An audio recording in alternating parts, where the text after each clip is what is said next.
So আজকে যে special লেকচারটা organise করা হচ্ছে Alipurduar Mahila Mahavidyalaya department of philosophy থেকে। First of all, good morning to all of you. Good morning my students and Pranay. আজকে যিনি স্যার রয়েছেন তিনি আমাদের একদম মানে প্রতিবেশী কলেজ বলতে পারি, কারণ উনি কামাখ্যাগুড়ি যেটা শহীদ ক্ষুদিরাম কলেজ রয়েছেন ওই কলেজের ডিপার্টমেন্ট অফ ফিলোসফির অ্যাসিস্ট্যান্ট প্রফেসর প্রণয় মল্লিক। উনি আমাদের টাইম বের করে, ওনার বিজি শিডিউল থেকে টাইম বের করে উনি কিছুটা সময় দিচ্ছেন আমাদের। তো তোমাদের আগেই আমি নোটিশটা দিয়ে দিয়েছিলাম, সেখানে তোমরা জানো সবাই যে উনি লেকচার দিচ্ছেন এথিক্স ইন ফিলোসফি। তো ইন্ডিয়ান ফিলোসফি হোক আর ওয়েস্টার্নই হোক, এথিক্সটা কতটা গুরুত্বপূর্ণ সেটা আমরা সবাই জানি, সেটা আমাদের ডে টু ডে লাইফে, এবং যেহেতু সিলেবাস ওরিয়েন্টেড সেই কারণবশত এথিক্সটা কিন্তু খুব ইম্পর্টেন্ট। তো স্যার লেকচার দেবেন, তোমরা মন দিয়ে শুনবে, এবং লেকচারের পরে যদি তোমাদের কোনো ডাউটস থাকে বা প্রশ্ন থাকে স্যারকে তোমরা নির্দ্বিধায় জিজ্ঞেস করতে পারো। ওভার টু ইউ প্রণয়, একদম সরাসরি তুমি শুরু করে দিতে পারো, কোনো অসুবিধা নেই। ওকে, ধন্যবাদ জয়িতা। আলিপুরদুয়ার মহিলা মহাবিদ্যালয় এবং দর্শন বিভাগীয় যে প্রধান রয়েছে মাননীয়া জয়িতা রায়, ওনাদের ইনভাইটে আজকে আমি স্পেশাল লেকচার যে অর্গানাইজ করা হচ্ছে সেখানে লেকচার হিসেবে উপস্থিত রয়েছে। সবাইকে অসংখ্য ধন্যবাদ। আলিপুরদুয়ার মহিলা মহাবিদ্যালয়কে এবং দর্শন বিভাগীয় প্রধান জয়িতা রায় এবং যারা উপস্থিত রয়েছে, যারা শুনছো এই লেকচারটা, তাদের সকলকে ধন্যবাদ জানিয়ে আমি আমার আজকে যে টপিক সেটা শুরু করছি।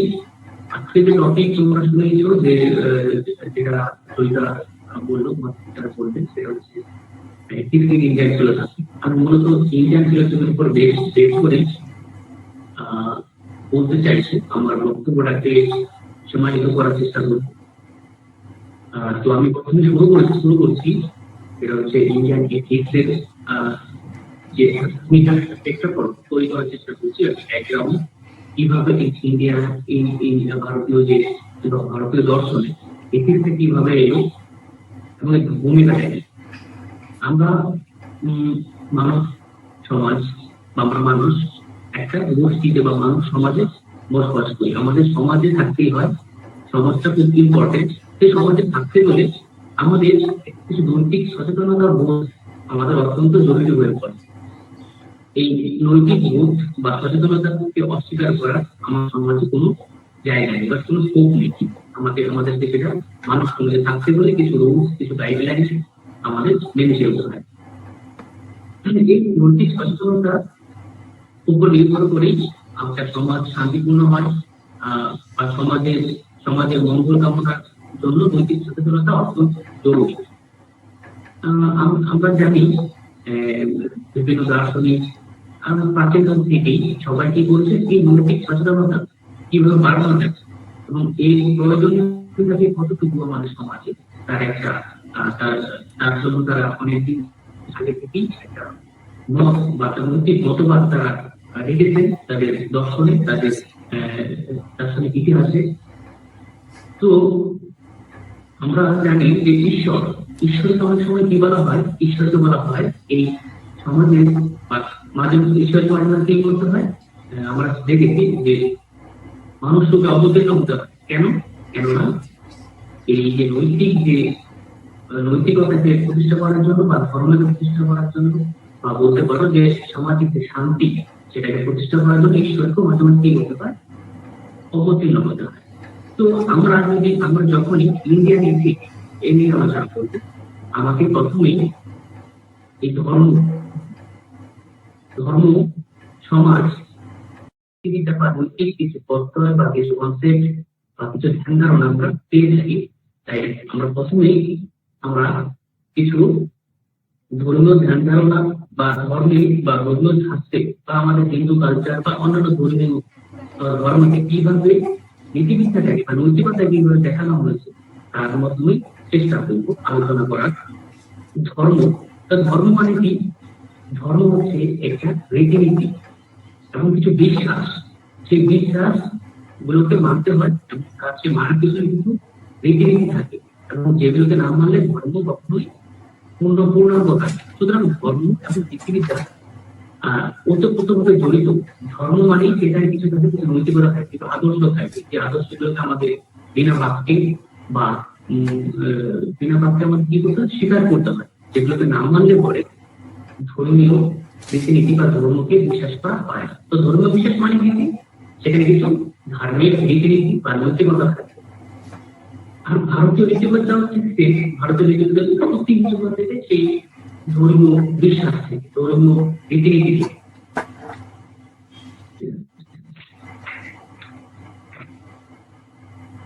আমরা যেমন ধর্মকে অস্বীকার করতে পারি না, ঠিক সেরকম ভাবেই যে নৈতিকতা বা নীতিবিদ্যা, যে নৈতিকতা, যে নৈতিক যে পথ হয়, যে ভালো মন্দের পথ হয়, সেগুলো কি করতে পারি না, অস্বীকার করতে পারি না। সেই নৈতিকতার উপর ডিপেন্ড করেই আমরা বলি এই কাজটা একজনে ভালো হয়েছে এবং এই কাজটা একজন মন্দ হয়েছে, এবং তার ভিত্তিতে আমরা আমরা যদি নিজের ভালো মন্দ বিচার করে থাকি, অন্যের ভালো মন্দ আমরা বিচার করি। ঠিক আছে? তো আমরা যে আজকে আলোচনাটা যেটা করছি, তার একটা আমি কিছু তার টপিক করি, কিছু সেই টপিক অনুযায়ী আমরা চেষ্টা করবো ব্যাখ্যা করার। সেটা হচ্ছে এক হচ্ছে নৈতিক আদর্শের উৎস। আমাদের নীতিবিদ্যার কথা বলি বা নৈতিকতার বলি বা নৈতিকতার কথা বলি, ইন্ডিয়ান ফিলোসফি, তার উৎস কি? দ্বিতীয়ত নৈতিকতা শব্দের অর্থ।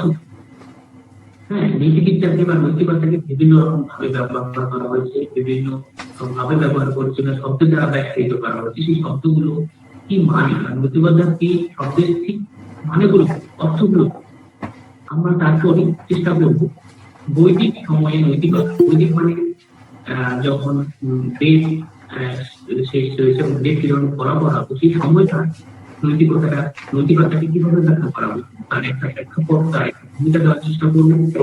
তারপর বিভিন্ন ধর্মশাস্ত্রে কিভাবে ব্যাখ্যা করা হতো নৈতিকতাকে। তারপর গীতায় কিভাবে ব্যাখ্যা করা হয়েছে, আমরা জানি গীতায় কিভাবে ব্যাখ্যা করা হয়েছে। এবং তারপর বিভিন্ন নৈতিক তত্ত্বগুলো আমরা দেখি, সেই নৈতিক তত্ত্বগুলো কি কি? কর্মবাদ, জন্মান্তরবাদ, পুরুষার্থ, হ্যাঁ, সাধারণ ধর্ম, যেটা সবাইকে শিখতে হয়, এইসব কিছু ধর্মকর্মকে তত্ত্বের মাধ্যমে চেষ্টা করবো ব্যাখ্যা করা। তারপরে বৌদ্ধ দর্শনে বা জৈন দর্শনে কিভাবে এই নৈতিকতাকে ফলো করা হয়েছে, সেগুলো আমরা চেষ্টা করি। তো প্রথমে আমরা চলে আসি আমার যে ইন্ডিয়ান ফিলোসফিতে বা ইন্ডিয়ান যে নৈতিকতার কথা বলি, তার উৎস কি? উৎস কথা বলতে গেলে আমাদের প্রথমে মাথায় আসে সেটা হচ্ছে, আমি আগেই বলেছি আমার কথার মধ্যে দিয়ে, সেটা হচ্ছে নৈতিকতার উৎসই হচ্ছে প্রচলিত বা প্রাচীন ধারণা, প্রাচীন ধর্মীয় বিশ্বাস,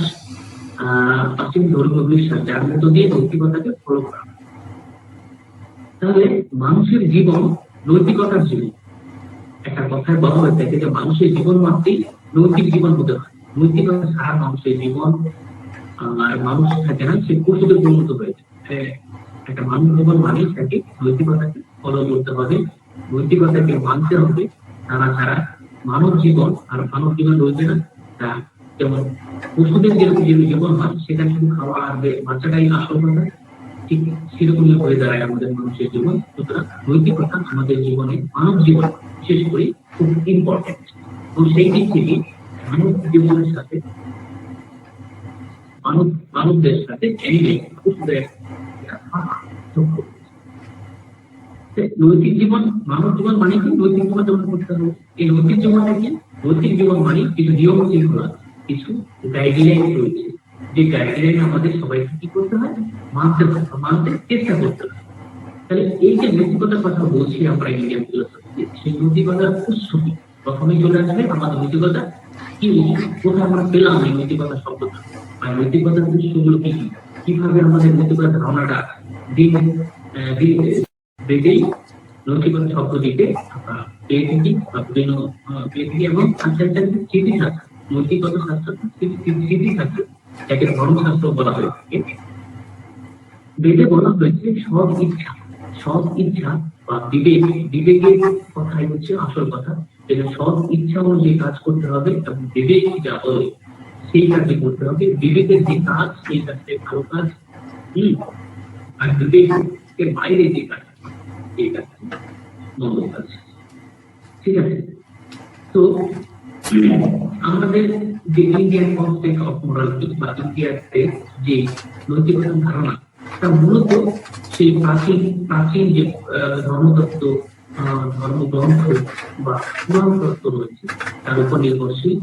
তাদের থেকে সেখান থেকে এই নৈতিকতা শব্দটি বিস্তৃত হয়েছে। আমরা দেখি বুদ্ধ দর্শনে, তারপর দেখেছি বুদ্ধ দর্শনে, দেখি জৈন দর্শনে, দেখেছি জৈন দর্শনে বুদ্ধ দর্শন একটা এমন দর্শন যেখানে নৈতিকতা চরম ভাবে পরিলক্ষিত হয়। সেখানে দেখানো হয় একজন মানুষ কিভাবে নৈতিকতার মাধ্যমে তার জীবনকে সুখময় করে তুলবে, সে ভগবানের সাথে বা সত্যি পাওয়ার সাথে নিজেকে একাত্ম করে তুলতে পারে। আমরা বৌদ্ধ বা জৈন দর্শন পেয়ে থাকি, গীতাতে পেয়ে থাকি।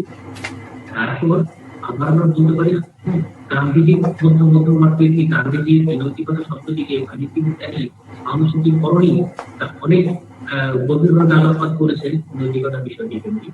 গান্ধীজি করেছেন, অরবিন্দ করেছেন, বিবেকানন্দ করেছেন।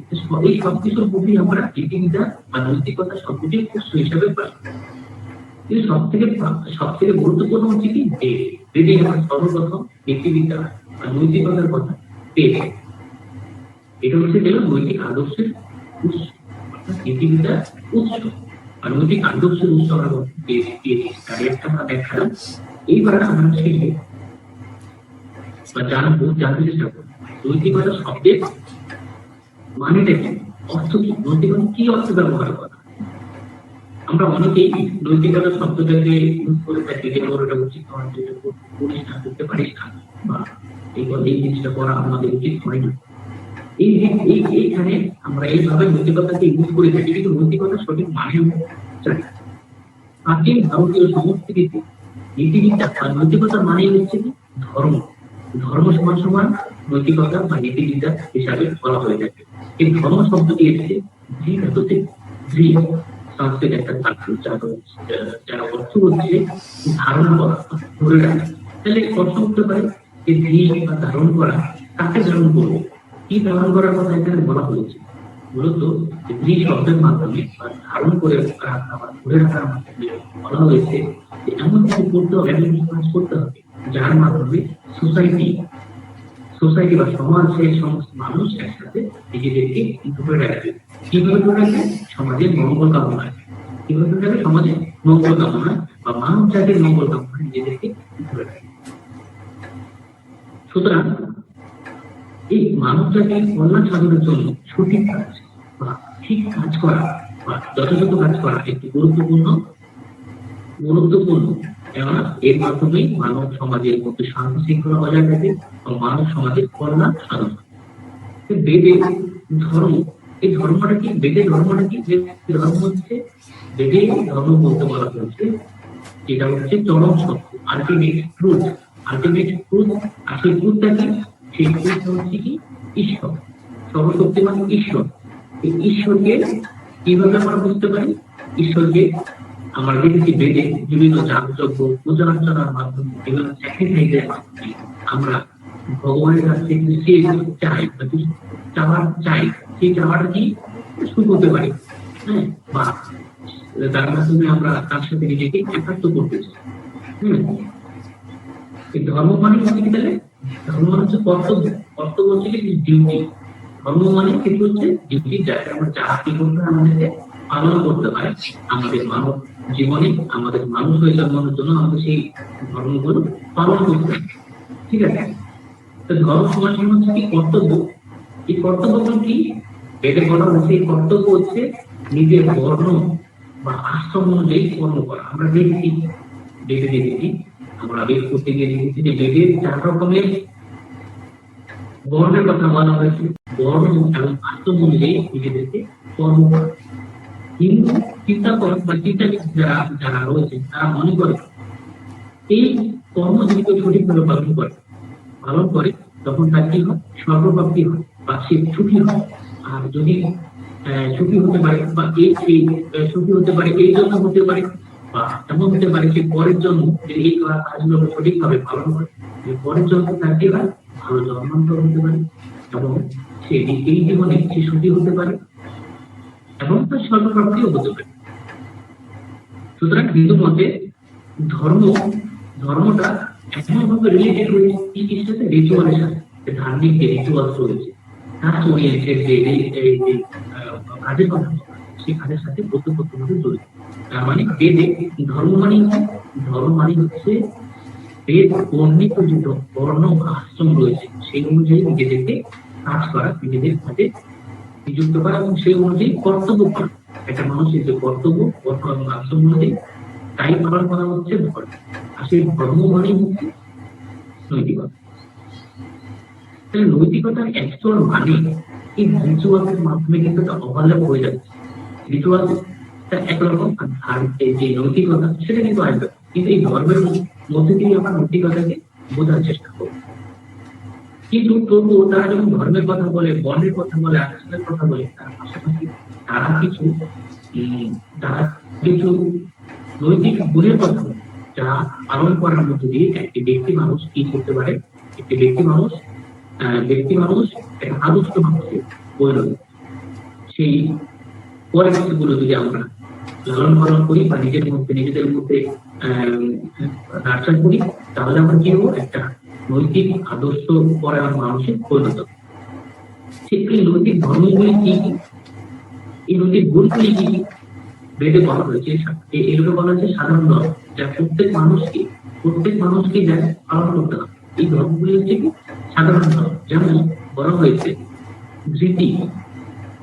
ধৃতি অর্থাৎ স্থির সংকল্প কর্মশাস্ত্র। স্থির সংকল্প সেটা কি, কিসের সম্পর্ক করতে হবে, বিশ্ব মানব সমাজের কল্যাণের জন্য আমাদেরকে সংকল্প করতে হবে, এটা সকল মানুষকেই করা উচিত। দ্বিতীয়ত হচ্ছে ক্ষমা, আমাদের ক্ষমা করা শিখতে হবে, অর্থাৎ অপরের দোষ মার্জনা করার যে ক্ষমতা সেটাকে আমাদের আয়ত্ত করতে হবে। তৃতীয়ত হচ্ছে দম বা মনসংযোগ যদি না করতে পারি আমরা কোনো একটা কাজে, সেই কাজটা কখনো সুসম্পন্ন হতে পারে। তাই আমাদের মনের সংযোগ বা মনের সংকল্প অনুযায়ী আমরা কি করতে হবে, একটা কাজ করার আগে আমাদের কি করতে হবে, মনসংযোগ করতে হবে, সঠিক মনসংযোগ করতে হবে, তবেই আমরা কি করতে পারি, আমরা সেই কাজটাকে সুসম্পন্ন করতে পারি। চতুর্থত হচ্ছে চুরি না করা। আমরা এমন কিছু করবো না, অপরের দ্রব্য না বলে না করে আমরা কি করতে পারি না, দিতে পারি, ডাইরেক্ট বলা হয় চুরি করা। এই চুরি করা মহাপাপ বলা যায়। এই চুরি করা যাবে না। তারপরে হচ্ছে শৌচ অর্থাৎ দেহ ও মনের পরিশুদ্ধি বা পবিত্রতা করতে পারবে। এই দেহ ও মনকে আমাদের সবসময় কি করতে হবে, পবিত্র রাখতে হবে।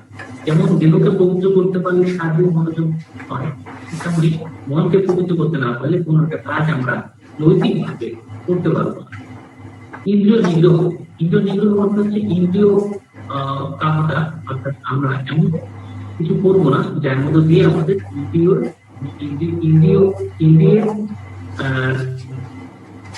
ইন্দ্রিয় আসক্তি হয়।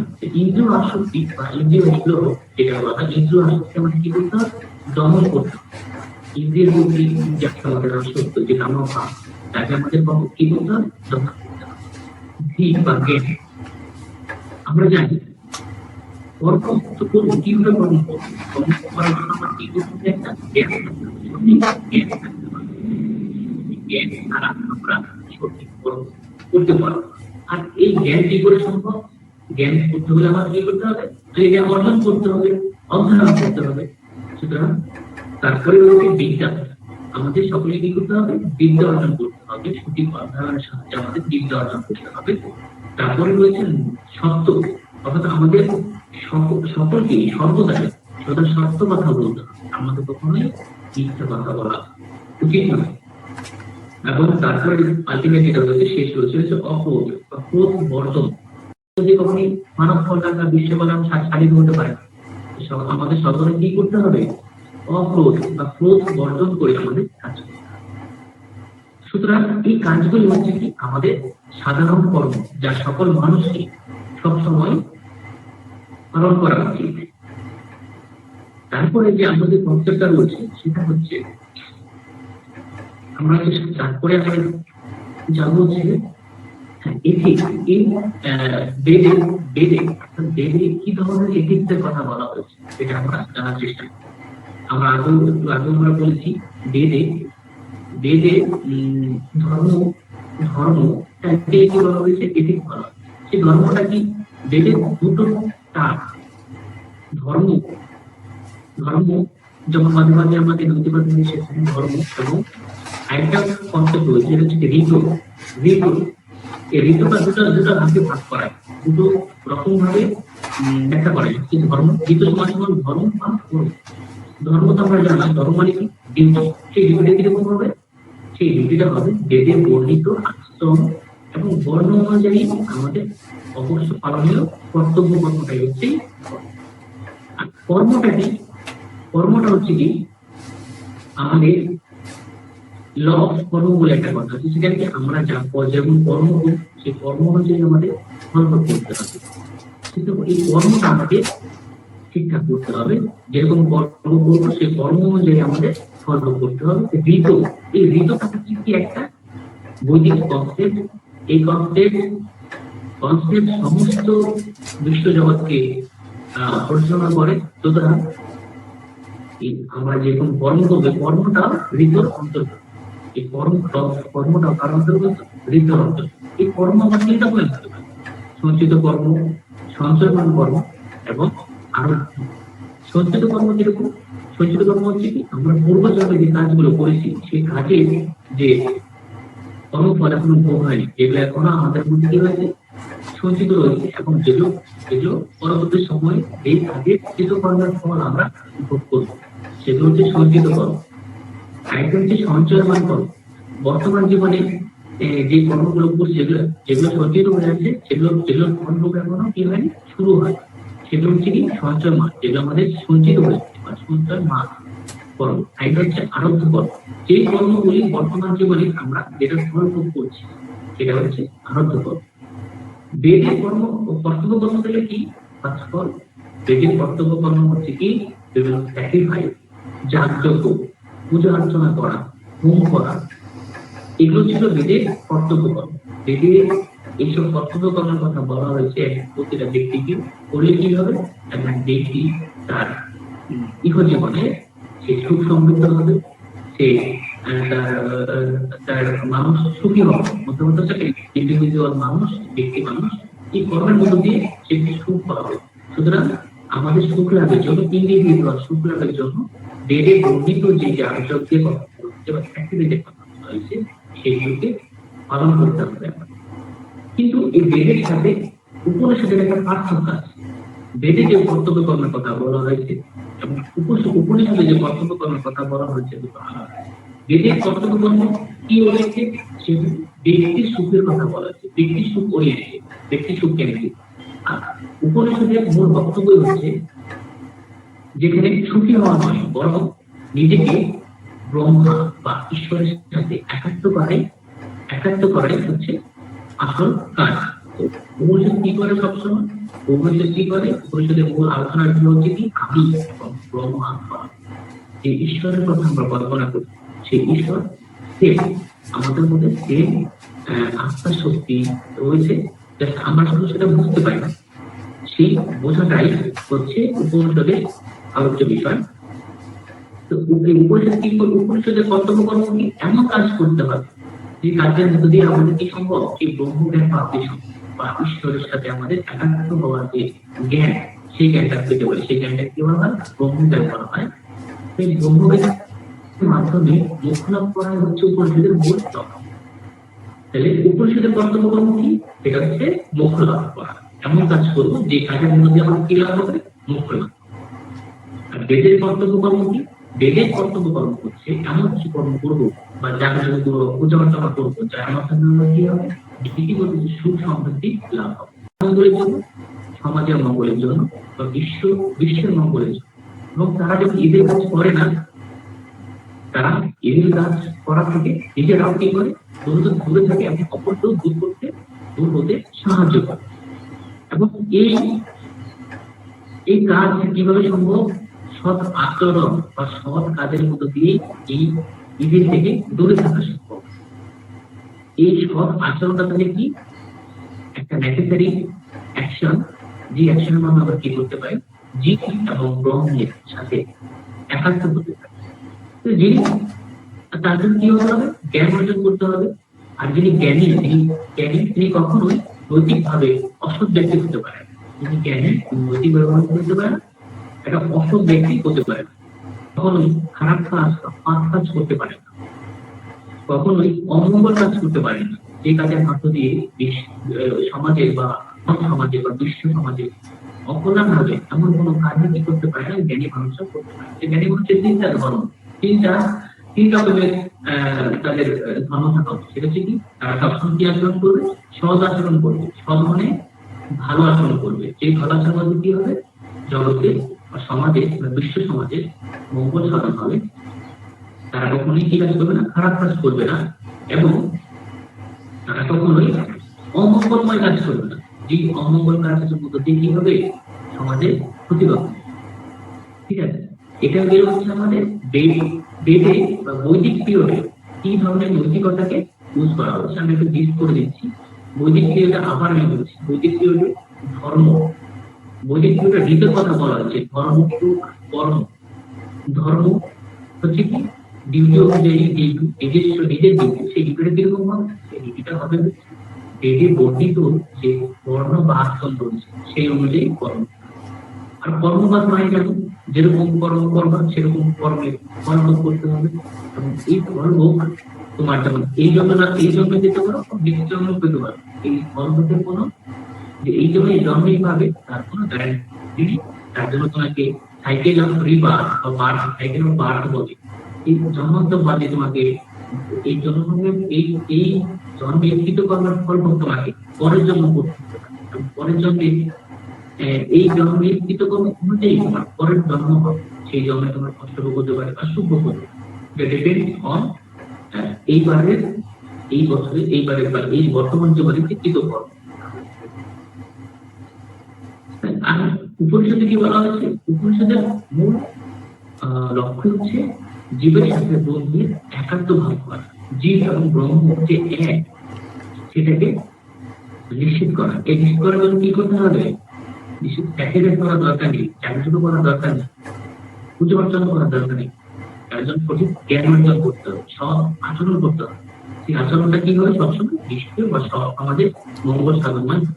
এর পরবর্তীতে আমি যে জিনিসটা নিয়ে আলোচনা করি, পয়েন্টটা নিয়ে আলোচনা করবো, সেটা হচ্ছে ধর্মশাস্ত্রে। ধর্মশাস্ত্রে বিভিন্ন ধর্মশাস্ত্র, বিশেষ করে হিন্দু ধর্মশাস্ত্রের কথা নিয়ে উল্লেখ করবো। ধর্মশাস্ত্রে নৈতিকতাকে কিভাবে ব্যাখ্যা করা হয়েছে।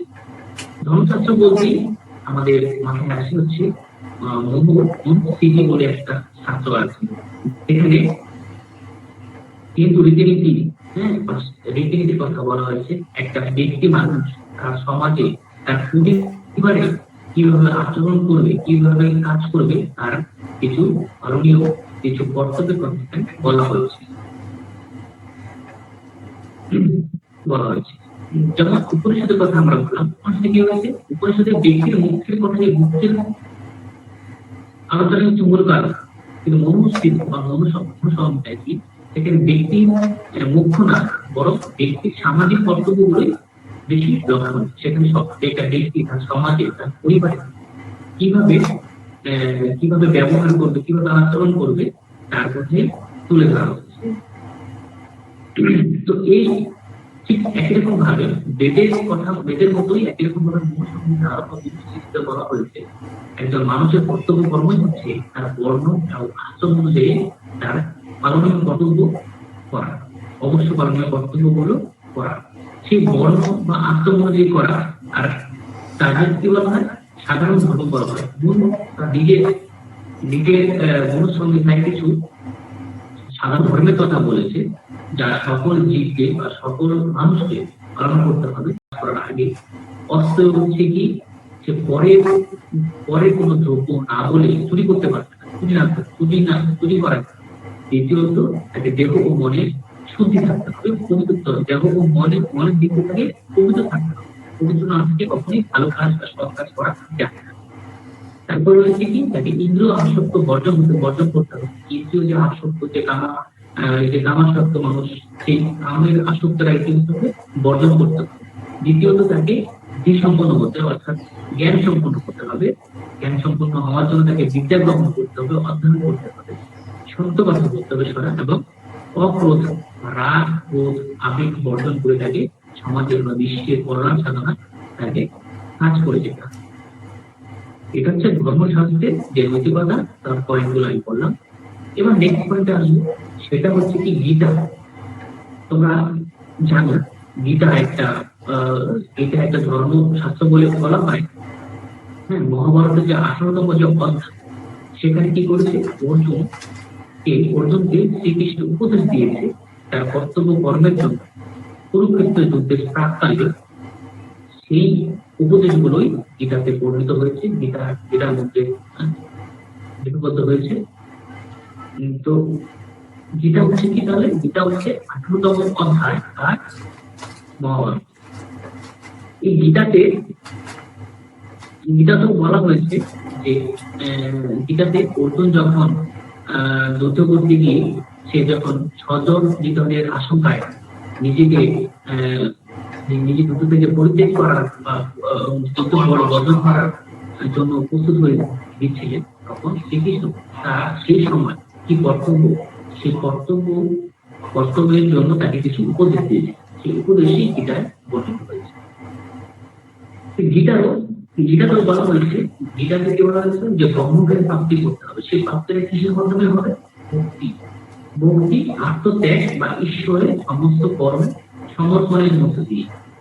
গীতাতে 2 রকমের কর্মযোগের কথা বলা হচ্ছে। আমরা 2 রকম কর্মযোগের কথা জানি, সেটা হচ্ছে সকাম কর্ম আর নিষ্কাম কর্ম।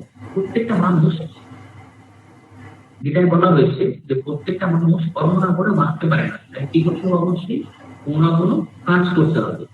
সেই কাজটা সকাম হবে, নতুবা নিষ্কাম হবে। স্বাভাবিকভাবে আমরা কি করি? সবসময় সকাম কর্মের দিকেই আগ্রহী হই, যে কারণে আমাদের কিছু লাভ হবে, আমরা কিছু পাবো, সেই কাজকে কি বলা হয়? সকাম কর্ম। অর্থাৎ যে কাজে আমাদের ফলাকাঙ্ক্ষা থাকে, ফলের প্রতি একটা আশঙ্কা থাকে। যেমন আমরা যদি ভালো করে পড়াশোনা করি, তাহলে কি হবে? আমরা পরীক্ষায় পাস করবো। এই কাজটা যেমন কি সকাম করবো। দ্বিতীয়ত, আমি যখন একটা বন্ধুকে হেল্প করলে কি হবে? আমি যদি একটা সে আমাকে ভালো বলবে, সে পরবর্তীতে তার কাছে আমি হেল্প চাইতে পাবো, তার সাথে আমার বন্ধুত্বটা গাঢ় হবে।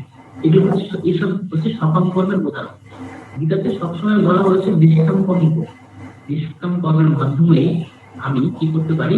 ঈশ্বরের সঙ্গে নিজেকে একাত্ম করতে পারি।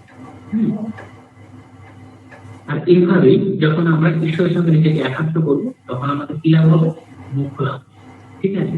তো এই যে কর্ম, সকাম কর্ম এবং নিষ্কাম কর্মের যে ভাগ, নিষ্কাম কর্ম কি, সকাম কর্ম আমরা দেখলাম। নিষ্কাম কর্ম কি? নিষ্কাম কর্ম 3 রকম ভাবে সম্পাদিত হতে পারে। যে কর্মগুলি কি? এক হচ্ছে কি আমাকে ফলাশক্তি বর্জন করতে হবে, অর্থাৎ কর্ম ফলের প্রতি যে আসক্তি তাকে করতে হবে, বর্জন করতে হবে। দ্বিতীয়ত, আমি যে একটা কাজ করলাম, সেই কাজে কর্তাভিমান, যে অভিমান, যে আমি কাজটা করলাম, এই কাজের যে অভিমান, এই অভিমানটা অর্থাৎ ত্যাগ করতে। দ্বিতীয়ত, এমন ভাবে আমি কাজ করবো, আমি ধরে নেব যে কাজটাকে আমার জন্য করছি না, মানব সমাজের জন্য করছি বা ঈশ্বরের জন্য করছি। এরকম ভাবে যখন আমরা 3 রকম ভাবে সব নিষ্কাম কর্ম করা যেতে পারে। এক হচ্ছে ফলাকাঙ্ক্ষা বর্জন করে আমরা কাজ করবো, সেটা ফলের আশা করবো না, কি হবে কাজটা করবো সব উদ্দেশ্য প্রণোদিত করে ভালোর জন্য, কারণের জন্য নিশ্চয়ই নয়। দ্বিতীয়ত কি করতে হবে? আমার আত্ম অভিমান, আমি যে কাজটা করলাম সেই আত্ম অভিমান কি করতে হবে? ত্যাগ করতে হবে। এবং তৃতীয়ত, আমাকে কি করতে হবে? আমি সব কাজ করবো কাকে উদ্দেশ্য করে? ঈশ্বরকে উদ্দেশ্য করে। সব কাজে আমি কার জন্য করলাম? ঈশ্বরের জন্য করলাম। এরকম ভাবে যদি আমি কাজ করতে পারি, তবেই আমার কি হবে? আমার যে কৃত কর্মর ফল আমাকে করতে হবে। হ্যাঁ, আমার 2 রকম ভাবে ব্রহ্মকে পেতে পারি বা ঈশ্বরকে পেতে পারি। কর্মযোগ, একটা হচ্ছে জ্ঞানযোগ। জ্ঞানযোগ মানে কি? জ্ঞানযোগ হচ্ছে কি? জ্ঞান মানে হচ্ছে কি? অবিদ্যা দূর করা, জ্ঞান, সঠিক জ্ঞান। সে সঠিক জ্ঞানটা কি? সঠিক এটা হচ্ছে কি আমরা যারা জীব রয়েছে বা মানুষ রয়েছে, সাধারণ মানুষ রয়েছে, আমরা সাধারণ মানুষ এবং ব্রহ্ম আমরা এক, আমরা একই শক্তির মূল, একই শক্তির অংশ। ব্রহ্মের যে শক্তিটা রয়েছে এবং আমাদের জীবের মধ্যে সাধারণ মানুষের মধ্যে যে শক্তি রয়েছে, সেই অংশ রয়েছে, সেই শক্তির অংশটা আমাদের এই জ্ঞানটা যখন লাভ হবে তখন আমাদের কি লাভ হবে? ব্রহ্মের লাভ হবে। সেইভাবে মোক্ষ লাভ সম্ভব। তাকে কি বলা হয়? জ্ঞান যোগ বলা হয়। এই জ্ঞান যোগের মাধ্যমে ঈশ্বর যে সর্বশক্তিমান, সেই সর্বশক্তিমান এবং আনন্দময়, সেই আনন্দময় শক্তির সাথে আমাদের কি করা? একাত্ম করে তোলা, নিজেকে এক করে তুলে ধরা। এই যে এবং জীব এবং ব্রহ্ম যে এক, এই জ্ঞানটা হচ্ছে কি জ্ঞান যোগ। আরেকটা কি রয়েছে? আমরা তো বলা হচ্ছে কর্মযোগ। কর্মের মাধ্যমে আমি নিজেকে এমন ভাবে কর্ম করবো যে কর্মের ফল আমাকে স্পর্শ করবে না, এবং আমাকে যখন সেই ফলগুলো স্পর্শ করবে না এবং পূর্বের লিখিত কর্মের ফলগুলো রয়েছে, যে পাপ ফলের যে ফলগুলো রয়েছে, সেই ফলগুলো এই নিষ্কাম কর্মের মাধ্যমে নাশ। এইভাবে যদি আমরা গ্রহণ করি তাহলে আমরা কি করবো? আমাদের মোক্ষ লাভ সম্ভব। গীতায় কিন্তু জ্ঞান যোগ এবং কর্মযোগের মধ্যে জ্ঞান যোগকে অধিক প্রাধান্য দিয়েছেন শ্রীকৃষ্ণ। তিনি বলেছেন সঠিক কর্মের মাধ্যমে মধ্যে যে মোক্ষ লাভ, সেটাই হচ্ছে আমাদের কাছে অধিকতর কাম্য। বিকজ মানুষ যখন সমাজে বা মানুষ যখন জন্ম লাভ করে তখন তাকে অবশ্যই কি করতে হয়? কর্ম করতে হয়, কর্ম করতে হয়। সেই কর্মটা যদি সৎকর্ম হয় বা নিষ্কাম কর্ম হয় তবেই মানুষের মুক্ত লাভ সম্ভব। সকাম কর্ম কোনো কি সম্ভব হয়? মুক্ত লাভ সম্ভব। চতুর্থ, আমরা এরপরেও আমরা দেখতে পারি বিভিন্ন কনসেপ্ট, কতগুলো কনসেপ্ট রয়েছে গীতাতে তো দেখলাম। এবার হিন্দু ট্র্যাডিশনে কিছু কনসেপ্ট রয়েছে, এথিক্যাল কনসেপ্ট, অর্থাৎ নৈতিক কিছু প্রত্যয় রয়েছে, যার মাধ্যমে আমরা নীতিবিদ্যাকে বা নৈতিকতাকে বুঝতে চেষ্টা করছি। সেই প্রত্যয়গুলি প্রথমে আমরা চলে আসি ডক্ট্রিন অফ কর্ম, অর্থাৎ কর্মবাদ। কর্মবাদ আমরা অনেকটা বুঝে গেছি। কর্মবাদ বলতে কি বলতে চাচ্ছি, অ্যাকচুয়ালি কর্মবাদের আসল বক্তব্যটা কি অনেকটা আমরা বুঝে গেছি। সেটা হচ্ছে কি যে কর্ম মানে কি আমরা সকলেই কি করি? সকলকে যখন আমরা জন্ম লাভ করি তখন সকলকে কি করতে হয়? কর্ম করতে হয়। নিজের জীবন, অপরের জন্য হোক বা সমাজে বা বিশ্বের মঙ্গল সাধনার জন্য কর্ম করতে হয়। সকলেই এই কর্মের অধীন। কর্ম থেকে কেউ বিচ্যুতি হতে পারে বা বিরত থাকতে পারে। যদি সকলে যে কর্মের অধীন, এটাই হচ্ছে কর্মবাদ। এই কর্মকে 3 ভাগে ভাগ করা যায়। আমি আগে বললাম, একটা হচ্ছে কি সঞ্চিত কর্ম, আরেকটা হচ্ছে কি সঞ্চয় মান কর্ম, আরেকটা হচ্ছে আরোগ্য কর্ম। এই সঞ্চিত কর্ম থেকে হচ্ছে কি আমি আমাদের পূর্ব জন্মে যে কর্ম ফলগুলো এখন কি রয়েছে আমাদের মধ্যে সঞ্চিত রয়েছে, এই সঞ্চিত কর্ম সেটা হচ্ছে কি কর্ম? সঞ্চিত কর্ম। দ্বিতীয়ত সঞ্চয় মান, অর্থাৎ যেগুলো বর্তমান যুগে বা যেগুলো আমার কাজ করছি, যেগুলো আমরা এখনো কর্ম করিনি, সেগুলো এখনো কর্ম না করে কিন্তু আমাদের মধ্যে সঞ্চিত আছে, হচ্ছে সঞ্চয় মান কর্ম। আর হচ্ছে আরব্ধ কর্ম, যে কর্মগুলোর ফল বর্তমান বা ভবিষ্যৎ বা পূর্বজন্মের যে কর্মগুলো করি তার কর্মকে এখন শুরু হয়েছে, সেগুলো বলা হয়েছে কি আরব্ধ। ঠিক আছে? তো আমাদের সকলকে কি করতে হবে? এই কর্ম করতে হবে, এবং কর্ম থেকে আমরা নিজেদের নিষ্ঠা নিয়ে কর্ম করতে মানুষের নিষ্ঠা নেই, এই কর্ম করতে হবে। আর এই কর্ম ফলাফল ভোগ করতেই হবে। কর্মের কি করতে হবে? ফল ভোগ করতে হবে। এবং কর্মবাদের পরে যেটা আসছে সেটা হচ্ছে জন্মান্তরবাদ। কর্মবাদের সাথে জন্মান্তরবাদ ওতপ্রোতভাবে জড়িত, অঙ্গাঙ্গভাবে জড়িত। কর্ম মানে সেই কর্ম আমার কি থাকবে? কর্মের একটা ফল থাকবে, সেই ফলটা আমাকে কি করতে হবে? ভোগ করতে হবে। তার মৃত্যুর পর তাকে জন্মগ্রহণ করতে হয়, সেটা ভালো হতে পারে, তার খারাপও হতে পারে। এবং এই কর্মফলের উপর ভিত্তি করে তার পরবর্তী জীবনে বা এই জীবনে তার নাম, যশ, অর্থ, খ্যাতি এসব হবে, শিশু কি হবে বলতে পারে। তারপর তারপরে রয়েছে কি সুপ্রিম গোল, সুপ্রিম গোল অর্থাৎ কি বা বলতে পারবো আমরা পুরুষার্থ বলতে পারবো। আমাদের ভারতীয় দর্শনে 4 প্রকার পুরুষার্থের কথা স্বীকার করা হয়েছে। সেই পুরুষার্থগুলি কি কি? ধর্ম, অর্থ, কাম আর মোক্ষ। ধর্ম মানে প্রত্যেকটা মানুষেরই কি আছে, প্রত্যেক মানুষের এই 4টা বিষয়ে আসক্ত রয়েছে, বা 4টি বিষয়ে কামনা হওয়া উচিত বা কামনা করা উচিত। পুরুষের অর্থ, পুরুষ কামনা করে, পুরুষ মানে ব্যক্তি মানুষ সবাই, আগের পুরুষ সবাই যেটা কামনা করে তাকে বলা হয় পুরুষার্থ। এই পুরুষার্থগুলি কি কি? 4 রকমের পুরুষার্থের কথা বলা হয়েছে। কি কি? ধর্ম, অর্থ, কাম আর মোক্ষ। ধর্ম তো আমরা আগেই দেখেছি, ধর্ম করা হচ্ছে কি বেদে বর্ণিত বা শাস্ত্রে বর্ণিত যেসব যজ্ঞ বা অনুষ্ঠানের কথা বলা হয়েছে বা অবশ্য পালনীয় যে কর্তব্যের কথা বলা হয়েছে তাকে কি বলা হয়েছে? ধর্ম বলা হয়েছে। আর দ্বিতীয়ত হচ্ছে অর্থ। অর্থ ধর্ম সহায়ক একটা ধর্ম। অর্থকে কেন করা হয়েছে পুরুষার্থ? বিকজ অর্থ ছাড়া মানব জীবন অসম্পূর্ণ থেকে যাবে, জীবন চলাচল করা অসম্পূর্ণ থেকে যাবে। অর্থ ধর্মের জন্য উপযুক্ত, ধর্ম করতে কিছুটা অর্থের দরকার। সুতরাং অর্থকে কি করা হচ্ছে? পুরুষার্থ করা হচ্ছে। এবং কাম, কাম হচ্ছে ইন্দ্রিয় সম্ভোগ, ইন্দ্রিয় সম্ভোগ বা ইন্দ্রিয়ের যে আসক্ত থাকা, সেই আসক্ত থাকা অর্থাৎ ইন্দ্রিয়কে আমাদের যথাসম্ভব কি করতে হবে? সংযত রেখে আমাদের ইন্দ্রিয়ের প্রতি অনাসক্ত হতে হবে এবং সন্তান পালনের জন্য যতটুকু ইন্দ্রিয় সম্ভব প্রয়োজন ততটুকু। কাম একটা, অর্থাৎ একটা কথা বলে যে ত্যাগ না করলে, ভোগ না করলে ত্যাগ আসে।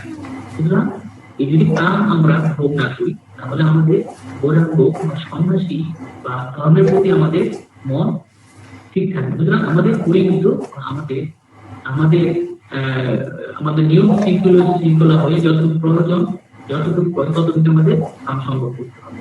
আর সব থেকে ইম্পর্টেন্ট এবং সব থেকে গুরুত্বপূর্ণ যে পুরুষার্থের কথা বলা হয়েছে, সমস্ত দার্শনিকরা স্বীকার করে, সেটা হচ্ছে মুক্তি। আমাদের জীবনে বা মানব জীবনের আলটিমেট গোল হচ্ছে কি? মুক্ত লাভ করা। মুক্ত বা মুক্তি, সে মুক্তিটা বিভিন্ন দর্শনে বিভিন্ন নামে রাখা হয়ে থাকে, কিন্তু মোদ্দা কথা হচ্ছে মুক্তি বা মুক্ত। মুক্তটা হচ্ছে আমাদের জীবনের আলটিমেট বা চরম পুরুষার্থ, যার মাধ্যমে আমরা কি করতে পারি? আমাদের এই জীবনের যে জন্মান্তর বা এই যে পরজন্ম থেকে বা এই সাইকেল থেকে, আমাদের সাইকেল অফ বার্থ বা রিবার্থ থেকে আমরা কি করতে পারি? মুক্ত হতে পারি, আমাদের মুক্তি লাভ। একে কি বলা হচ্ছে? মোক্ষ বলা হচ্ছে, আর দুঃখ থেকে মুক্তি লাভ। এই মোক্ষটাই হচ্ছে আমাদের এই আলটিমেট বা পুরুষার্থ, যাকে বুদ্ধ দর্শনে নির্বাণ বলা হয়েছে, হ্যাঁ, অপবর্গ বলা হয়েছে, কোন দর্শনে বলা হয়েছে কৈবল্য প্রাপ্ত বলা হয়েছে, ঠিক আছে, এসব বলা হয়েছে। তারপরে আমি যে কনসেপ্টটা নিয়ে বা যে তত্ত্বটা নিয়ে আলোচনা করবো সেটা হচ্ছে স্বধর্ম। স্বধর্ম মানে কি? মানে নিজের আমরা যখন সমাজে বসবাস করি, আমাদের প্রত্যেকের উচিত নিজে কিছু ধর্ম পালনের কর্তব্যকে পালন করা। সবার কর্তব্য সমান নয়, আর এটা হবে কি অনুযায়ী? এটা হবে তার নির্দিষ্ট বর্ণ অনুযায়ী বা আশ্রম অনুযায়ী। যেমন 4 রকমের বর্ণের কথা আমরা জানি: ব্রাহ্মণ, ক্ষত্রিয়, বৈশ্য আর শূদ্র। তো ব্রাহ্মণের কাজ হবে কি? ব্রাহ্মণের কাজ হবে জ্ঞান দান করা। ব্রাহ্মণের কাজ হবে জ্ঞান দান করা। হ্যাঁ, তারা সবসময় উদার হতে হবে, তাদের মধ্যে সত্যগুণের প্রভাব লক্ষ্য করা যায়। তারা উদার হবে, তারা নৈতিক হবে, তারা সত্য কথা বলবে, তারা জ্ঞান দান করতে হবে, তারা জ্ঞান দান করবে। এটা হচ্ছে ব্রাহ্মণ। আর তারপরে হচ্ছে কি? ক্ষত্রিয়। ক্ষত্রিয়দের ধর্ম হচ্ছে দেশ বা দেশ ধর্মগুলোর সব থেকে তাদের কাজ হলো অন্যান্য তিনটা বর্ণ আছে তাদের সেবা করা হচ্ছে। আর হচ্ছে কি? আশ্রম। আমরা 4 রকমের আশ্রমের কথা জানি। কি কি আশ্রম আছে? ব্রহ্মচর্য, গার্হস্থ্য, বানপ্রস্থ, এই 4 রকম কি রয়েছে? আশ্রম রয়েছে। যাদের বলা হয় স্টেজ অফ লাইফ। এই স্টেজ অফ আশ্রম ধর্ম অনুযায়ী আমাদের কি করতে হবে, আমাদের আমাদের যে নিজের যে একটা একটা জীবন বা সামগ্রিক জীবনের চার ভাগে ভাগ করা হয়েছে, ব্রহ্মচর্য, ঘাটস্থ, বানপ্রস্থ, সন্ন্যাস। এই যে স্টেজ অফ লাইফ, এই স্টেজেস অফ লাইফ অনুযায়ী আমাদের কি করতে হবে, চার রকম ভাবে আমাদের কর্ম করে যেতে হবে। তাহলে ব্রহ্মচর্য কি? হ্যাঁ, ব্রহ্মচর্য কি হচ্ছে কি, এটা হচ্ছে স্টুডেন্টহুড, অর্থাৎ একটা ব্রহ্মচারী একটা মানুষ তার ওই এতে কি করবে, সে গুরুকুলে গিয়ে শিক্ষা গ্রহণ করবে, এটাই তার হচ্ছে ব্রহ্মচর্য। ঘাটস্থ কি, তারপরে কি ওটা সে কি করবে, সে গৃহস্থ জীবন, অর্থাৎ গৃহস্থ জীবন জীবন জীবন জীবনযাপন করবে। সেখানে সে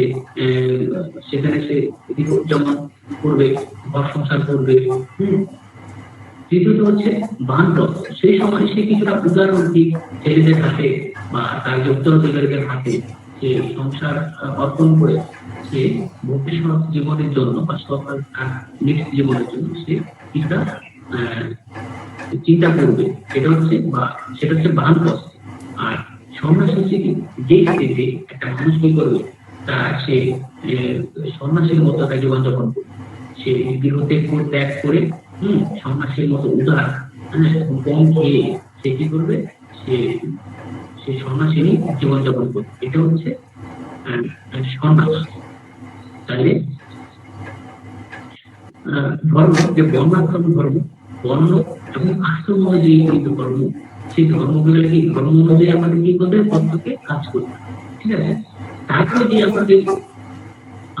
তারপরে যে পয়েন্টটাকে ব্যাখ্যা করবো, সেটা হচ্ছে এথিক্স ইন বুদ্ধিস্ট ফিলসফি বা Buddhism. Ethics in Buddhism, ethics বুদ্ধিজমে বা বৌদ্ধ ফিলসফিতে, বৌদ্ধ কিভাবে এথিক্সটাকে দেখা হয়েছে। বুদ্ধ ফিলসফিতে, আমরা জানি গৌতম বুদ্ধ ফিলসফির প্রতিষ্ঠাতা বলতে পারো। তিনি চারটি আদর্শের কথা বলেন। কি বলেন? তিনি জগতে কি আছে, দুঃখ আছে, আর এই দুঃখ থেকে পরিতৃপ্তি হচ্ছে মানুষের একমাত্র কাম্যকর্ম। এমন ভাবে আমাদের কাজ করতে হবে, কাজগুলো কিভাবে আমাদের দুঃখ থেকে পরিত্রাণ সম্ভব করবে। এই যে তার চারটি আদর্শ হচ্ছে কি, দুঃখ আছে, দুঃখের কারণ আছে, দুঃখের নিবৃত্তি সম্ভব এবং দুঃখ নিবৃত্তির কিছু উপায় আছে। বৌদ্ধ যে নীতিতত্ত্ব বা বৌদ্ধ নীতিতত্ত্ব দ্বারা বলা হয়েছে, এমন ভাবে আমাদের কাজ করতে হবে, এখানে কি হবে, আমি দুঃখকে পরিহার করে আমরা সুখী জীবনযাপন লাভ করব। আর তার জন্য বৌদ্ধ নীতিতত্ত্বের কয়েকটি নিয়ম বা কয়েকটি অবশ্য পালনীয় কর্তব্যের কথা বলা হয়েছে। এক হচ্ছে প্রাণী হত্যা না করা। কি না করা? প্রাণী হত্যা না করা, অর্থাৎ সম্পূর্ণ প্রাণীকে আঘাত না করা, প্রাণীদের হত্যা না করা, সর্বজীবে প্রেম বিতরণের কথা বলা হয়েছে। 2 নম্বর হচ্ছে চুরি না করা, অর্থাৎ অপরের দ্রব্য না হলে চুরি করা যাবে না। তারপরে হচ্ছে মিথ্যা কথা না বলা, মিথ্যা কথা বলা যাবে না। মাদক দ্রব্য সেবন না করা, অর্থাৎ এই দ্রব্য বা যেগুলি আমাদের নেশাগ্রস্ত হয় বা নেশা হয়, সেসব মাদক দ্রব্য, পানিতে জাতীয় দ্রব্য আমাদের সেবন করতে না বলেছে। তারপরে বলা হয়েছে প্রাণের যে ইচ্ছা, যে কামশক্তি, সেই কামশক্তিকে কি করতে হবে, আমাদের বর্জন করতে হবে। তারপরে হচ্ছে কি আত্মসংযম, আরামপ্রদ জীবন, আমাদের আরামপ্রদ যে জীবন, সেই জীবনটা কি করতে হবে, পরিত্যাগ করতে হবে বা পরিহার করতে হবে। তারপরে লাস্ট হচ্ছে কি সাংসারিক ভোগবিলাস ত্যাগ করে দিন ও দারিদ্রের মতো জীবনযাপন করতে হবে। এবং সেই যে জীবনযাপন হবে খুব সাধারণ মানে, সেই সাধারণ মানে জীবনযাপন করবে। এই যে বৌদ্ধ নীতিতত্ত্ব এই কটার মধ্যে সীমাবদ্ধ। তাহলে কিছু বললাম আমি, প্রাণী হত্যা করা যাবে না, চুরি করা যাবে না, মিথ্যা কথা বলা যাবে না, কামিচ্ছা দমন করে, আত্মসংযম করতে হবে, বিলাসিতা থেকে দূরে থাকতে হবে, সবাইকে সজ্জনের সেবা করতে হবে। তারপর কি করতে হবে, দিন দরিদ্রের মতন দিন যাপন করতে হবে, সংসারিক জীবনযাপন করতে হবে, যেমন দিন এবং দরিদ্রের মতন। ঠিক আছে, আড়ম্বরপূর্ণ জীবন তারা জীবনযাপনের কথা তারা কখনই করবে না। জীবনযাপন কি হবে, সর্বদাই দারিদ্রের মতন হবে। তো এই গৌতম বুদ্ধ এর আরেকটা কনসেপ্টের কথা বলেন এখানে, সেটা হচ্ছে তিনি বলেন মানুষকে যে কর্ম করতে হবে সেই কর্মটা কখনোই এমন হওয়া উচিত না যার উদ্দেশ্য হবে হিংসা, যার উদ্দেশ্য মানে এমন কাজ করা উচিত নয় যা হিংসা থেকে হবে বা ঘৃণা থেকে হবে, রাগ থেকে হবে, দেশ থেকে হবে। এমন কাজ করতে হবে যে কাজগুলো এইসব ব্যাকরণ থেকে হয় না, এইসব উদ্দেশ্য প্রণোদিত হয়, হিংসা থেকে হয় না, রাগ থেকে হয় না, দেশ থেকে হয় না। অর্থাৎ আমাদের ভালোবাসায় বা কোনো কিছু কাজ করতে হবে যে কাজগুলো আমাদের ভালোবেসে করবো, তার জন্য জীবে প্রেম করে এমন কাজ করতে এই কাজের মধ্যে দিয়ে আমাদের সকল জীবে প্রেম সাধিত হয়, কল্যাণ সাধিত হয়। এই কাজ এই কাজগুলোকে তিনি যেমন বলেছেন কি করতে হবে, তিনি আবার বলেছেন কি কি করতে হবে না। এই কি কি করতে হবে না তার তিনভাবে ভাগ করে। মোটামুটি কিভাবে দৈহিকভাবে তাকে আঘাত না করা, দ্বিতীয়ত বাহ্যিক বা কিছু বলার মাধ্যমে যে কৌতুক সানা করা যার মাধ্যমে একজন ব্যক্তি আঘাতপ্রাপ্ত হতে পারে। তৃতীয়ত হচ্ছে মানসিক ভাবে বা মনের দিক থেকে তাকে কুচিন্তা না করা, এমন চিন্তা না করা যে সেই মনের দিক থেকে একটা কুচিন্তা বা অন্য আমরা আঘাত করতে পারি সেই জ্ঞান না করা, সেই কুচিন্তা না করা বা তাই মানসিক ভাবে কুচিন্তা না করা, এটা একটা অ্যাকশনের মধ্যে পড়ে। সেই তিন রকম ভাবে ভাগ করা এটা হচ্ছে দৈহিক অ্যাকশন, বা আমরা দৈহিক ভাবে কারো ক্ষতি করবো, কারো ক্ষতি করবো, কি করবো, হত্যা করবো না, তবে আঘাত করবো না। আর বাহ্যিক হচ্ছে কি ভার্বাল অ্যাকশন হচ্ছে কি আমরা মিথ্যা কথা বলবো না, হ্যাঁ আমরা সবসময় সদা কথা বলবো, হ্যাঁ সবসময় সৎ কথা বলবো। আর তৃতীয়ত হচ্ছে কি মানসিক দিক থেকে যে কর্ম কথা বলা আছে সেই মানসিক কর্মই যেখানে আমরা কি করবো না, চিন্তা করবো না, তাকে আদেশ করার চিন্তা করবো না, সবসময় সৎ ইচ্ছা করবো, ভুল চিন্তা করবো। এটি হচ্ছে আমাদের মানসিক কাজ, মানসিক অ্যাকশন। আবার বুদ্ধদেব আবার বলেছেন আমাদের একটা কাজের উদ্দেশ্য অনুযায়ী সেই কাজটা ভালো কি মন্দ সেটা আমরা বলতে পারি। একটা কাজের উদ্দেশ্য যদি ভালো হয় সেই কাজটা ভালো হবে। সেই উদ্দেশ্য কি?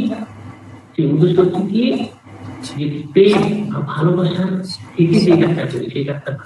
আর যদি আমরা কোনো কাজ করি যে কাজটা হিংসা থেকে আসবে, এই কাজটা দেশ থেকে আসবে, রাগ থেকে আসবে, সেই কাজগুলো কি ভালো কাজ করতে পারে না। তখন একটা কাজ ভালো মন্দ সেই কাজটা কিভাবে আমরা বুঝতে পারি?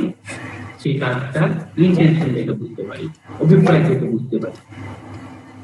সুতরাং তিনি বলেন যে আমাদের কি করতে হবে, এমন কাজ করতে হবে যে কাজটা সবসময় ভালোবাসাপূর্ণ হয়, যে কাজের উদ্দেশ্য বা অভিপ্রায় সবসময় কি বলা হয়, এটাকে জীবের কল্যাণ সাধন হয়। তিনি বলেন এমন কোন কাজ যে কাজটা হতে পারে ভালো, কিন্তু সেই কাজটার ব্যাকগ্রাউন্ড কি ছিল বা সেই কাজটার ইন্টেনশন কি ছিল, ইন্টেনশন ছিল ভালো। যেমন আমি একটা যদি কোনো শিশুর কথা বলি, শিশুকে আমি কি করি, অনেক সময় অনেক বকা টকা দিই বা বলি এই কাজটা করতেই হবে, সে বাধ্য হয়ে করে। তাহলে সম্যক দর্শন, সম্যক জ্ঞান, সম্যক চরিত্র এই তিন দিকে কিছু বলা হয় তিন রত্ন বলা হয়। এই তিন রত্ন সম্যক দর্শন মানে হচ্ছে কি যে তীর্থঙ্কর রয়েছে, আমরা জানি যে জৈন দর্শনের উৎপত্তি বা জৈন দর্শনের মধ্যে রয়েছে তীর্থঙ্করের থেকে রয়েছে। তীর্থঙ্করের যে জ্ঞান, সেই জ্ঞানকে কি বলা হয়েছে সম্যক দর্শক। তাদের যে জ্ঞান, সেই জ্ঞান সম্পর্কে আমাদের কি থাকতে হবে, বিশ্বাস থাকতে হবে, শ্রদ্ধা থাকতে হবে, ভক্তি থাকতে হবে। এই যে সম্যক হচ্ছে কি যে আমাদের যে সিদ্ধ পুরুষ যে তীর্থঙ্কর রয়েছে জৈন দর্শন, সেই তীর্থঙ্করের যে সিদ্ধান্তের প্রতি, তাদের জ্ঞানের প্রতি শ্রদ্ধা, ভক্তি ও বিশ্বাস থাকতে হবে। সম্যক জ্ঞান হল কি তত্ত্ব জ্ঞান। সেই জ্ঞানটা কিরকম? সেই জ্ঞানটা হচ্ছে কি আত্মা, এবং আত্মা কিভাবে উদ্ভব প্রাপ্তি হয়, একটা আত্মাতে কি আত্মা কিভাবে বন্ধন হয়, এবং সেই বন্ধন কিভাবে মুক্ত সম্ভব, মুক্ত হওয়া সম্ভব, এই জ্ঞানটা আমাদের হচ্ছে কি থাকতে হবে। এটাকে বলা হয় কি সম্যক জ্ঞান। তারপরে হচ্ছে সম্যক চরিত্র। সম্যক চরিত্র হচ্ছে কি আমাদের এমন চরিত্র হওয়া উচিত যেখানে কি অকল্যাণমূলক বা অহিতকর, যেটা কি সমাজের জন্য ক্ষতিকর, সেই কর্ম থেকে আমাদের মুক্ত থাকতে হবে। এবং হিতকর কর্মঅনুষ্ঠান, অর্থাৎ যেই কর্মে আমাদের মঙ্গল হয়, সেই কর্ম আমাদের কর্মঅনুষ্ঠানে আমাদের নিযুক্ত থাকে।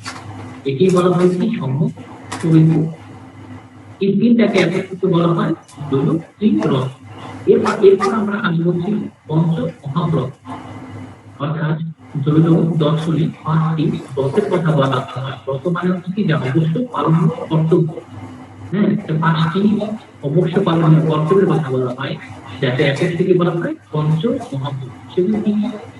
অহিংসা অস্তেয়, অহিংসা অস্তেয়, অহিংসা সত্য অস্তেয়, ব্রহ্মচর্য অপরিগ্রহ।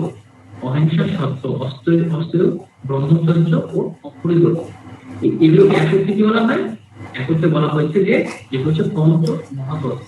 জৈন দর্শনে যারা ঠাকুরা বা ওখানে নীতিবিদ্যায় বা নৈতিকতা এটাই বলা হয়েছে, প্রত্যেক মানুষকে কি করা উচিত, এই ধর্মগুলি বা এই গুণগুলি সবাইকে কি করা উচিত, পালন করা উচিত। সেখানে অহিংসা মানে কি? অহিংসা হচ্ছে, অহিংসা পঞ্চমহাব্রতের সব থেকে সর্বশ্রেষ্ঠ ব্রত। বা অহিংসা মানে কি? হিংসা। সেই হিংসাটা কি হতে হবে? সেই হিংসাটা যেমন একটা মানুষের প্রতি হতে পারে, একটা পশুর প্রতি হতে পারে, বা সকলের প্রতি, সমস্ত বিশ্ব ব্রহ্মাণ্ডের প্রতি আমাকে অহিংসা মনোভাবে হতে হবে। এমন ভাবে আমাকে এমন কাজ করতে হবে যে কাজের মধ্যে কখনই কি প্রকাশ হয় না, হিংসা প্রকাশ হয়। এবং সেই অহিংসা আমাদের পালন করতে হবে, শারীরিকভাবে করতে হবে, মানসিকভাবে করতে হবে, মানসিকভাবে আমাদের অহিংসা। অপরের জন্য ক্ষতি করা যাবে না, অপরের মঙ্গল কামনা করাও যাবে। এই সবকিছু হচ্ছে কি? দ্বিতীয়ত হচ্ছে কি সত্য। সত্য হচ্ছে কি? সত্য হচ্ছে কি? সবসময় কি করতে হবে? সত্য কথা বলতে হবে, মিথ্যে কথা বলা যাবে না। অপরের মনকে কখনোই মিথ্যা কথা বলে আমরা আহত করতে পারবো, আঘাত দিতে পারবো। এর জন্য মিথ্যাকে পরিহার করতে হবে এবং সত্যকে বা সত্যের আদর্শকে আমাদের মনের মধ্যে পালন করতে হবে। হ্যাঁ, এবং যারা সন্ন্যাসী তাদের কি করতে হবে? নেতিবাচক শব্দ, অহিত কর্ম, অপ্রিয় চিন্তা থেকে কি করতে হবে? বিরত থাকতে হবে। চিন্তা থেকে অকর্ম থেকে, যে কর্মগুলো কি, যে কর্মগুলো মানুষের ক্ষতি করে, কুচিন্তা, খারাপ চিন্তা থেকে আমাদের কি করতে হবে? বিরত। তৃতীয়ত হচ্ছে অস্তেয়। অস্ত মানে হচ্ছে কি? অপরের দ্রব্যকে ছলে বলে কৌশলে গ্রহণ করা, চুরি করা যেমন যাবে না, তেমন ছলে বলে কৌশলে অপরের সম্পদ আমরা গ্রহণ করতে পারবো। এটাকে কি বলা হচ্ছে? অস্তেয় বলা হচ্ছে। তৃতীয়ত হচ্ছে, যদি কেউ দান করে তাহলে ঠিক আছে, দান ব্যতীত অন্যের জিনিস গ্রহণ না করা হচ্ছে অস্তেয়। এটা হচ্ছে ব্রহ্মচর্য, অর্থাৎ কি? কাম দমন করতে হচ্ছে ব্রহ্মচর্য। অর্থাৎ এমন ভাবে আমাদের শারীরিক, মানসিক এবং মানসিকভাবে আমাদের সংযত রাখতে হবে, যেখানে আমাদের কাম দমন ইচ্ছা, সেই ইচ্ছেটাকে আমাদের কি করতে হবে? দূর করতে হবে। লাস্ট ওয়ান হচ্ছে অপরিগ্রহ, অর্থাৎ অপরিগ্রহ কথার অর্থ হচ্ছে আমরা যে প্রয়োজন নেই তার উপযুক্ত আমাদের সম্পদ আমরা মানুষকে রাখতে পারবো না। মানে এমন ভাবে আমাদের থাকতে হবে যেটা আমার প্রয়োজন, ততটুকু আমাদের সম্পদে, তার বেশি আমরা আমাদের নিজের কাছে গচ্ছিত রাখবো না। অহিংস হতে গেলে এই অপরিগ্রহ অত্যন্ত প্রয়োজনীয়। আমরা তখনই অহিংস হব যখন আমি আমার নিজের প্রয়োজন টুকুই আমার দিব, তাকে কিন্তু আমরা কি করবো? অপরজনকে এড়িয়ে দিতে পারবো। তখনই আমরা কি হবো? যথার্থ অর্থে আমরা অপরিগ্রহ বা অহিংস হব। এগুলো হচ্ছে মূলত এগুলো হচ্ছে ইন্ডিয়ান যে এথিক্সের মূল ভাবনা। তারপরে আমরা আসতে পারি গান্ধীজি আলোচনা করতে পারি। গান্ধীজি একই রকম ভাবে অহিংসার কথা বলে।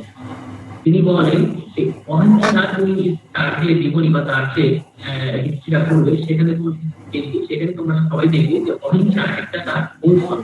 তিনি বলেছেন সত্যটাই আসল। সত্য সমান তিনি কি বলেছেন? ঈশ্বর। আর এই সত্য বা ঈশ্বরকে পাস পেতে কিন্তু কিসের মাধ্যমে? অহিংসার মাধ্যমে। হিংসা কখনই করা উচিত নয়। অহিংসার মাধ্যমে কি করতে হবে? এই সত্যকে পেতে হবে। এই সত্য প্রতি আগ্রহ মাধ্যমে আমরা কি করতে পারি? আমরা সঠিকভাবে সমাজে বা বিশ্বে কল্যাণ সাধনা করতে পারি। তো গান্ধীজি তাহলে আমরা যা দেখলাম আজকে আমাদের অবজেক্টিভ আমরা করলাম সেটা এখন আমি একটু আলোচনা করে দিচ্ছি। সেটা হচ্ছে আমরা আজকে এই ফিলোসফিতে বা ভারতীয় দর্শনে নৈতিকতা বা যুক্তিবিদ্যার যে ট্র্যাডিশন, যে ধারণা, যুক্তিবিদ্যার যে ধারণা, নৈতিকতা শব্দগুলি যে ধারণা, নৈতিকতার সাথে সৃষ্টি হয়েছে এই সমস্ত কিছুর একটা বিবরণ আমরা শুনলাম। এবং তোমাদের কিন্তু এগুলো নিয়ে একটা নিষ্ঠ বোধ জন্মেছে যে নৈতিকতা কি কিভাবে নৈতিকতা শব্দগুলি বা শব্দগুলি প্রভাব করেছে প্রাচীন কাল থেকে বর্তমান কাল অবধি বিভিন্ন দর্শনের মধ্যে সেটা কিভাবে পরিণত হয়েছে।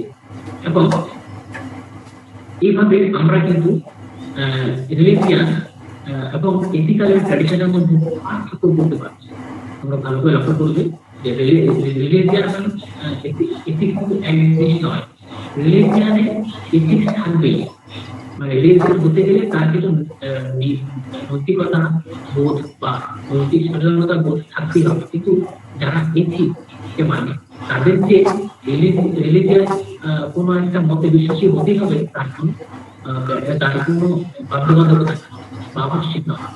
সুতরাং রিলিজিয়াস মানে নৈতিক বা নৈতিক মানে রিলিজিয়াস। তো আমার আজকের আলোচনাটা এর মধ্যে সীমাবদ্ধ হইল। তো আমি কিছু করবো জয়িতাকে অনুরোধ করবো যে আমার আজকের বক্তব্যটা এখানে আমি শেষ করবো। যদি ওদের কোনো প্রশ্ন থাকে তো ওরা আমাকে বলতে পারে। হ্যাঁ, কারোর যদি কোনো প্রশ্ন থেকে থাকে স্টুডেন্টসদের তাহলে তোমরা বলতে পারো। হ্যাঁ, তোমাদের কোনো প্রশ্ন থাকলে তোমরা চ্যাট বক্সেও লিখতে পারো। তোমরা ভিডিও অন করে বলতেও পারো। কারো কোনো প্রশ্ন আছে?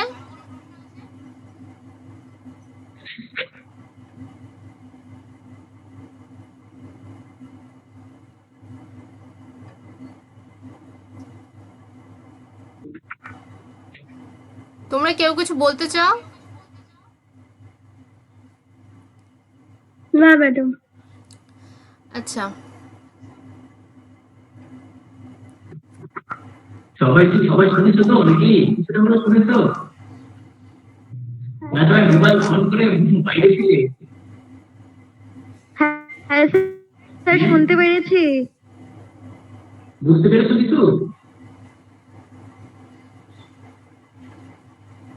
হ্যালো, তোমাদের আমি একটা পিডিএফ তোমাদের একটা পিডিএফ আমি শেয়ার করে দেবো। তোমরা চাইলে সেই পিডিএফ একটু পড়তে পারো। হ্যাঁ, যেহেতু কারোর কোনো প্রশ্ন নেই তো আমরা এখানে সাম আপ করছি। স্যার পুরো অ্যানশিয়েন্ট থেকে মডার্ন সিচুয়েশনের এথিক্সের সিনারিওটা কি রয়েছে সেটা পুরোটা আমাদের দেখিয়ে দিলেন এবং বোঝালেন। আর আমাদের যে ইন্ডিয়ান ফিলোসফির প্রত্যেকটা স্কুলস রয়েছে, স্কুলের এথিক্সের সিগনিফিক্যান্ট মিনিংটা কতটা ইম্পর্টেন্ট সেটা বুদ্ধিজম, জৈনিজম, তারপরে গীতা, এই যে বিষয়গুলো ধরে ধরে আমাদের বোঝালেন।